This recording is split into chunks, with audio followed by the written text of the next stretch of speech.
Hey guys, my name is Bart Kamski and this is Unreal Engine 4 Minutes tutorial. This is second part of the previous tutorial when we measure our distance. I had some mistakes there, thank you for all the comments pointing that out, and I want to fix and explain what I did wrong in the previous tutorial.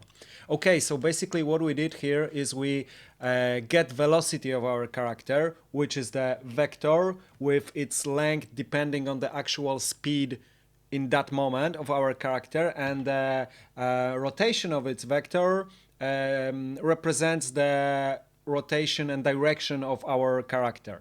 So we get it, and now we get vector of the length. So we have only length of the vector, that is speed of our character, without its rotation, because for this we don't need that.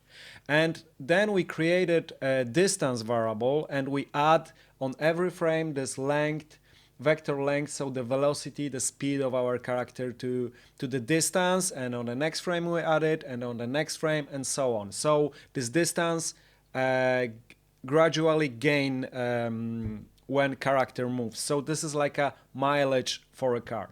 But there is one problem. We did it on every tick.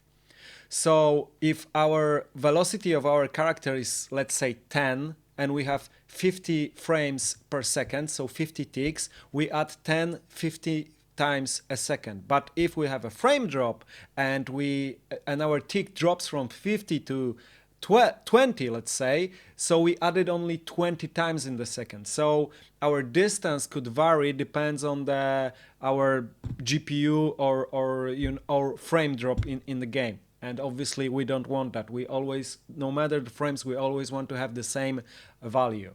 So what we can do here is we can multiply this vector length float, multiply by another float, and get delta seconds. And word delta seconds is basically a second divided by number of frames. So when we have 50 frames per second, it is 1 divided by 50. And when we have 10 frames per second, it is 1 divided by 10. So when it's 1 divided by 10, it is bigger value, and when it's 1 divided by 50, it is smaller value. So every time we have a frame drop, it updates, it multiplies the actual vector length, but the word delta seconds. So no matter our frames per second, we have always the same value. So if we plug it here, we can see that it works. This cube, I stretch it, it is 1 meter square, but I stretch it to 10 meters. So we can see if I run this whole value, it gives us 1000. To be precise and have it only in meters, we can divide it by 100. So we have exactly 10 meters. Now our mileage works correctly. I'm sorry guys for that. I hope you like this video as well. I am very thankful for the subscribers. I'm reaching 1000 subscribers. I am very excited about it.